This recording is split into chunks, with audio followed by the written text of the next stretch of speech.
Hello, guys. It's good to be back. And first of all, I want to start with saying that if you're here, it's because I believe there's a part of you that wants to grow, that wants to expand, do better, and that there's a better version of your life that you think that you can live and somehow that you can get there. And I know you can. I know you can. So first of all, to say for that, you absolutely have my respect. About this video, I have my goal for this video is that first of all, I want to help create some energy within you, because we all know that if you want to achieve something, it's nice to have discipline, but if you've got a bit of energy behind you, it just things are so much better and easier.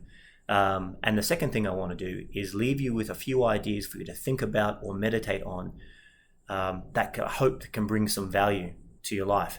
Now, the question you might say is, well, why listen to me? And the answer is very simple.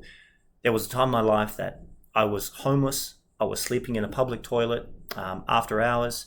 I was eating food out of a supermarket dumpster that I would have to go after 9:30 at night when the lights went off. I was broke. I had no friends, no one around me. And I went from that to now living the best life I can see of anyone living around me. I'm not saying I have the best life in the world, but I wouldn't trade my life for anyone's. And I think that's our goal, is you need to define for yourself what success is for you and then go after it and then experience that life. And it's amazing how things get so much better. And I didn't do it with any skills, by the way. I did develop some skills along the way, but the beginning didn't start with skills. It just started with an idea. And I really want to share some of those ideas with you. And I hope that if anything in this video helps you, I earn you a subscription.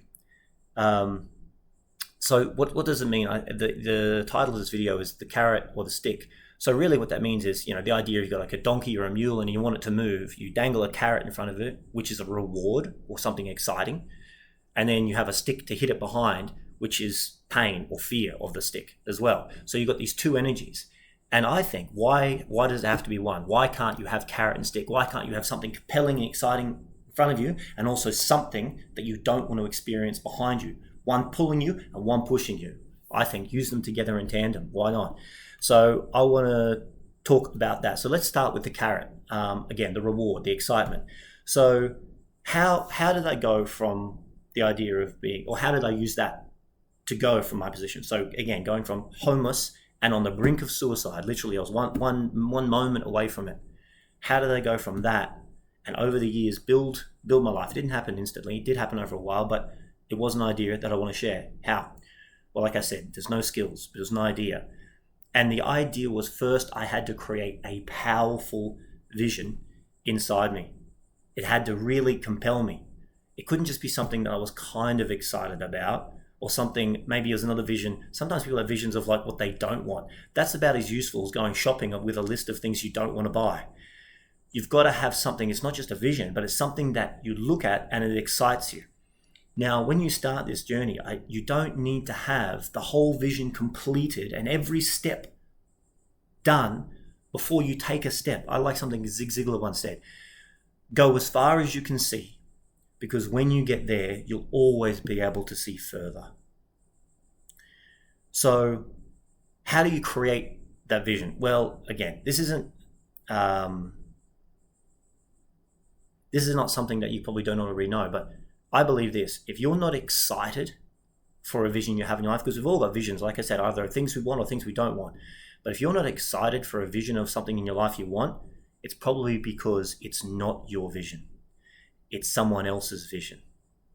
Once you know and feel your own vision that was meant for you, it can't be anything but exciting, because that's what you're meant to do. And so how do you get there? Now, again, like I'm no guru or anything. This is just me, what I did in real time, in real practice, what worked. It's very simple. You know that game where you play with someone, where you hide something, and then as they're moving towards you, you say hotter or colder? They don't even know where it is. They could be in a room they've never even been in before. But simply by letting them know they're getting closer or further away from the thing that they're looking for, they eventually will get to the exact place of the thing that they're looking for and find it. That's what I did. I just did something, and then I looked in here to see how I felt about it. And the great thing is, the heart doesn't lie. So when you feel more excited about something or less, that's telling you the hotter or colder. Like Move towards the things that you're feeling more exciting to do, that make you feel fulfilled, and move away from those things that are pulling you down. Just you, like I said, the heart doesn't lie, so listen to it. Now, another thing that I had to do was I had to stop listening to the voices to telling me that I'm going to fail, or to tell me that I couldn't be successful, or that I couldn't be fulfilled, or that I didn't deserve it. Now on this, I'm not necessarily talking about the people around you. I'm talking about that voice inside of you telling you you can't. If I was to ask most people, give me a list of the top 10 people that are your greatest discouragers in life, or the people, or the voices that put you down the most. If we're honest, really honest, number one on that list is ourselves. We tell ourselves more we can't. You're going to fail. You can't do it. It's not possible for you. You don't have the skills. You don't have the strength. You don't have the intelligence. You can't, you don't. Over and over again. We need to be aware of this, not punish ourselves for it either, because then it's doing the same thing. If you say, oh, I can't, oh, you're doing that thing again, you idiot. You've just done it again. Be gentle with yourself. If you've done it, just notice that you've done it. Change it. Flip that story. Say, I can't. All right, I don't have the skill now. What do I need to do to get the skill? Or maybe you say, how do I know I can't? Have I tried? And if people can't do something, they'll tell you you can't do it. So that's the voice I had to really pay attention to. I'm suggesting pay attention to that voice. Be gentle with yourself. Make a change. Another thing that I did was I turned questions into goals. Now, what does that mean? Well, that just means like, if I say, how did such and such achieve that? All right, that's a good question, but how do I turn that into a goal? Well, find what I need to do to achieve it. Turn it into a goal. Okay, well, how do you find it? It could be a book. Is it a video? Do you need to find that person and copy what they did? I mean, if I want to make a cake, if the question is how to make a great cake, answer, I could do it the hard way and experiment with recipes for years and years and years until I develop a cake recipe that works. Or I could just find a successful recipe that I know works because I've seen people do it.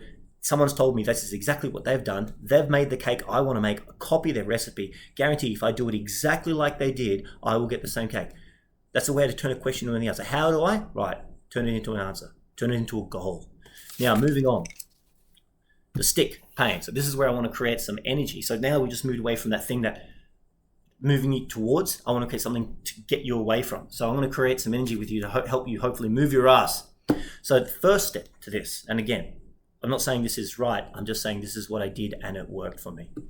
Step number one, I want you to think about all the people in your life that hurt you, that wronged you, betrayed you, put you down, set you back, and hurt you in some way.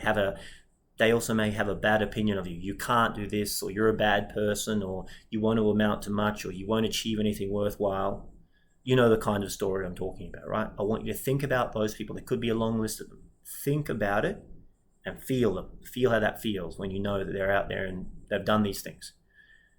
Step number two, I want you to think from the first instances up until now, how much time and energy that you have put into, in other words, wasted, in feeling angry about them or what they did, or resentful about them and what they did.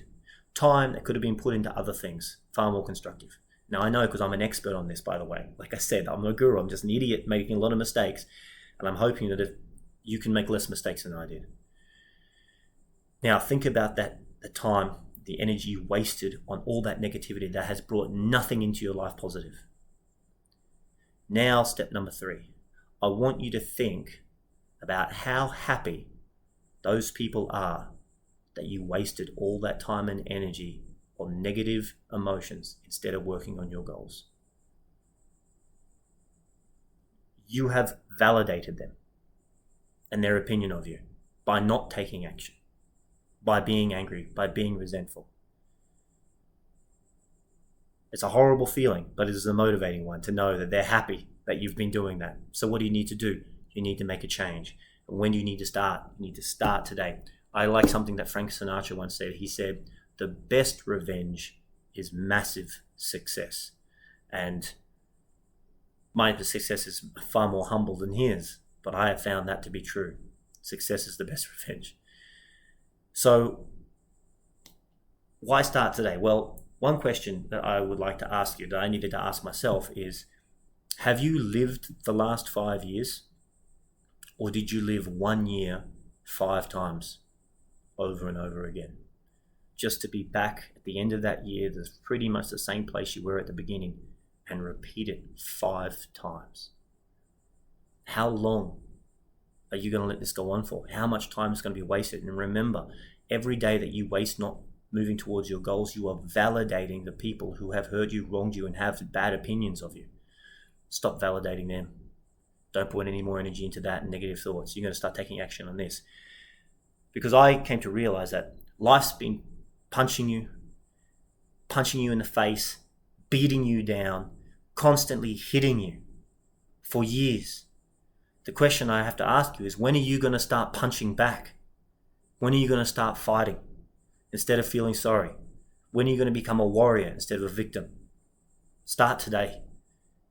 If you don't start today, and you've got time, because if you don't start today, in 5 years' time, you're going to be 5 years older and no closer to the goal that you don't have. If you just start today on figuring out what your compelling vision is and then taking small, consistent action towards it, in 5 years, you will arrive there instead.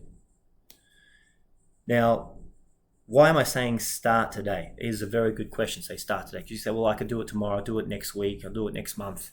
Start today. Now, when I say start today might just mean making a list of goals to begin tomorrow morning, but at least that's goals. Just be one thing. I call this person, send an email to this person, don't hit the snooze button. Like one goal for you to do, just to move on that vision. Define what it is.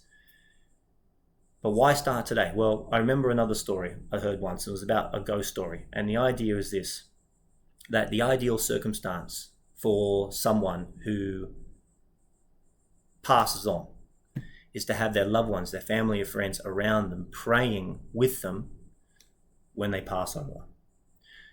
But imagine, if you will, the ghosts of the skills you never developed, of the dreams you never realized, and the visions you never acted on. And those visions are standing around you, looking at you with sad, angry, and disappointed eyes. And they look at you and say, "We came to you because only you could have given us life. And now we have to die with you forever." So the question I want you to ask yourself is, how many ghosts are going to be around your bed when your time comes? Anyway, that's all for me today. So I hope there was something in there that helped. And if it helped you at all, please let me know. Anyway, that's all for me. Take care.